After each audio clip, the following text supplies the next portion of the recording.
By default, TK Pro will automatically set the restoration order to the reverse order the tags are hung. Here is an example restoration form which reflects the reversed order. Now, there may be certain situations where the equipment isn't restored in the reverse order. That's where we can utilize the restoration order functionality of TK Pro to set what order we want.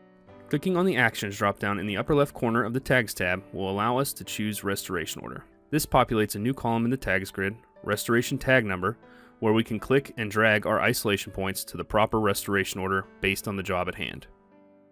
After we've set our new restoration order, now we can print out our documentation which reflects the work we just performed inside the application.